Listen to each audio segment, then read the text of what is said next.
প্রিয় শিক্ষার্থীবৃন্দ, সাধারণ গণিত ক্লাসে সবাইকে স্বাগত।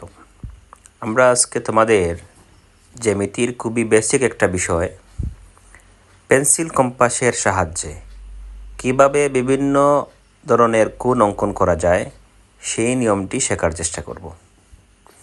তোমাদের পরীক্ষায় বিভিন্ন কোণ দিয়ে বলবে এই কোণটি পেন্সিল কম্পাসের সাহায্যে অঙ্কন করো। এই প্রশ্নটি তোমাদের বিভিন্ন পরীক্ষায় আসতে পারে। আশা করি তোমরা এই ভিডিওটি ভালো করে দেখলে তোমরা বুঝতে পারবে কিভাবে পেন্সিল কম্পাসের সাহায্যে কোণ অঙ্কন করা যায়। আমরা প্রথমে দেখে নেই কোন কোণগুলো পেন্সিল কম্পাসের সাহায্যে অঙ্কন করা যায়। তোমরা পেন্সিল কম্পাসের সাহায্যে 30 ডিগ্রি কোণ, 60 ডিগ্রি কোণ, 45 ডিগ্রি কোণ, 75 ডিগ্রি কোণ, 90 ডিগ্রি কোণ এবং 120 ডিগ্রি কোণ, এই কোণগুলো তোমরা পেন্সিল কম্পাসের সাহায্যে অঙ্কন করতে পারবে। আমরা সাধারণত চাঁদার সাহায্যে বিভিন্ন কোণ এঁকে থাকি। তোমাদেরকে যখন প্রশ্ন করবে পেন্সিল কম্পাসের সাহায্যে কোণ অঙ্কন করো, তখন তোমরা চাঁদা ব্যবহার করতে পারবে না। শুধুমাত্র স্কেল এবং পেন্সিল কম্পাস, এই স্কেল এবং পেন্সিল কম্পাস ব্যবহার করেই তোমাদেরকে এই কোণগুলো অঙ্কন করতে হবে। আমরা এখন প্রথমে পেন্সিল কম্পাসের সাহায্যে 60 ডিগ্রি কোণ অঙ্কন করব। আমাদেরকে যে কোনো কোণ অঙ্কন করতে হলে প্রথমে আমরা একটি রশ্মি নেব। তারপরে আমরা রশ্মির যে প্রান্তবিন্দু স্থির আছে সেই প্রান্তবিন্দুতে পেন্সিল কম্পাস বসিয়ে ইচ্ছামতো ব্যাসার্ধ নিয়ে একটি বৃত্তচাপ অঙ্কন করব। ইচ্ছামতো ব্যাসার্ধ নিয়ে আমরা একটা বৃত্তচাপ অঙ্কন করব। যেই ব্যাসার্ধ নিয়ে আমরা বৃত্তচাপটি অঙ্কন করেছি ওই একই ব্যাসার্ধ নিয়ে আমরা বৃত্তচাপটিকে কাটব।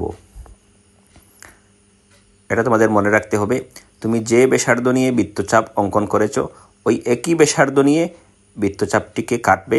এই দুইটি বৃত্তচাপ পরস্পরকে যে বিন্দুতে ছেদ করেছে সেই বিন্দু দিয়ে আমরা একটি রশ্মি আঁকবো। এটাই হচ্ছে আমাদের 60 ডিগ্রি কোণ। তুমি পেন্সিল কম্পাসের সাহায্যে 60 ডিগ্রি কোণ এভাবে আঁকতে পারবে। তারপরে আমরা 30 ডিগ্রি কোণ অঙ্কন করব। আমরা যদি 60 ডিগ্রি কোণকে সমান দুই ভাগে ভাগ করে নেই, আমরা 60 ডিগ্রি আঁকার পর যদি আমরা 60 ডিগ্রি কোণকে সমান দুই ভাগে ভাগ করে নেই তাহলে অর্ধেক হবে 30 ডিগ্রি। তাহলে তোমাকে 30 ডিগ্রি কোণ আঁকতে হলে প্রথমে 60 ডিগ্রি কোণ আঁকতে হবে, তারপর 60 ডিগ্রি কোণকে সমান দুই ভাগে ভাগ করে নেবে। 60 ডিগ্রি কোণকে সমান দুই ভাগে ভাগ করে নিলে অর্ধেক হয়ে যাবে 30 ডিগ্রি। এভাবে তুমি 60 ডিগ্রি এবং 30 ডিগ্রি কোণ পেন্সিল কম্পাসের সাহায্যে অঙ্কন করতে পারবে। এখন আমরা দেখব কিভাবে পেন্সিল কম্পাসের সাহায্যে 45 ও 75 ডিগ্রি কোণ অঙ্কন করা যায়। তোমাদেরকে মনে রাখতে হবে 45 ও 75 ডিগ্রি কোণ অঙ্কন করতে হলে পেন্সিল কম্পাসের সাহায্যে তোমাদেরকে প্রথমে 90 ডিগ্রি কোণ অঙ্কন করতে হবে। তাহলে আমরা এখন একসাথে 3টি কোণ শিখতে পারবো। আমরা প্রথমে 90 ডিগ্রি কোণ আঁকবো, পেন্সিল কম্পাসের সাহায্যে 90 ডিগ্রি কোণ আঁকবো। যদি আমরা 90 ডিগ্রি কোণ আঁকি তাহলে 90 ডিগ্রিকে সমান দুই ভাগে ভাগ করলে হয়ে যাবে 45 এবং আমরা 90 ডিগ্রি থেকে 75 ডিগ্রিও অঙ্কন করতে পারবো। প্রথমে আমরা 90 ডিগ্রি কোণ অঙ্কন করে নিচ্ছি। আমরা যে কোনো একটি রশ্মি নিলাম, তারপর আমরা ইচ্ছামতো ব্যাসার্ধ নিয়ে একটি বৃত্তচাপ অঙ্কন করব। ইচ্ছামতো ব্যাসার্ধ দিয়ে একটি বৃত্তচাপ অঙ্কন করব। এখন আমরা ওই একই ব্যাসার্ধ নিয়ে বৃত্তচাপটিকে একবার কাটবো। একবার কাটলে আমরা জানি 60 ডিগ্রি হবে। আমরা আবার কাটবো, আরও 60 ডিগ্রি হবে। এখানে মোট হবে 120 ডিগ্রি। আমরা এই পরের 60কে সমান দুই ভাগে ভাগ করে নেব। প্রথমে একবার কাটলে হচ্ছে 60, পরে আসে আরও 60। আমরা এই পরের 60কে যদি সমান দুই ভাগে ভাগ করি এটা হবে অর্ধেক হবে 30 ডিগ্রি। আগের 60 আর পরের 30 মোট হবে 90 ডিগ্রি। এভাবে আমরা পেন্সিল কম্পাসের সাহায্যে 90 ডিগ্রি কোণ অঙ্কন করতে পারবো। আমরা পরের 60কে সমান দুই ভাগে ভাগ করব। 60কে সমান দুই ভাগে ভাগ করলে অর্ধেক হবে 30 ডিগ্রি এবং এখানে আসে আরও 60 ডিগ্রি 60 আর 30 মিলে হবে 90 ডিগ্রি। এভাবে আমরা পেন্সিল কম্পাসের সাহায্যে 90 ডিগ্রি কোণ অঙ্কন করব। এখান থেকে এখানে হচ্ছে 60 আর এখান থেকে এখানে হচ্ছে 30, এই মোট হবে 90। এখন আমরা 75 ডিগ্রি যদি অঙ্কন করতে চাই তাহলে এই পরের 30কে সমান 2 ভাগে ভাগ করব। আমরা এই 30কে সমান 2 ভাগে ভাগ করব। যদি আমরা এই 30 ডিগ্রি কোণকে সমান 2 ভাগে ভাগ করি তাহলে অর্ধেক হবে 15 ডিগ্রি।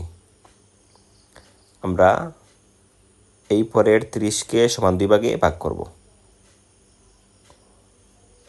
আমরা জানি আমরা কিভাবে একটি কোণকে সমান 2 ভাগে ভাগ করতে পারি। আমরা এই পরের 30কে সমান 2 ভাগে ভাগ করব। এখানে অর্ধেক হবে 15 ডিগ্রি আর এখানে আছে 60 ডিগ্রি। 15 এবং 60 যোগ করলে হবে 75 ডিগ্রি। এভাবে আমরা পেন্সিল কম্পাসের সাহায্যে 75 ডিগ্রি কোণ অঙ্কন করতে পারবো।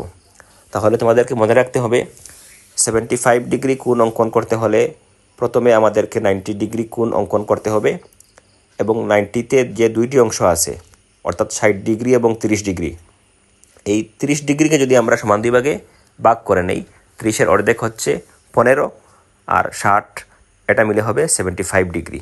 এভাবে আমরা পেন্সিল কম্পাসের সাহায্যে 75 ডিগ্রি কোণ অঙ্কন করব। তারপরে আমরা 45 ডিগ্রি কোণ অঙ্কন করব।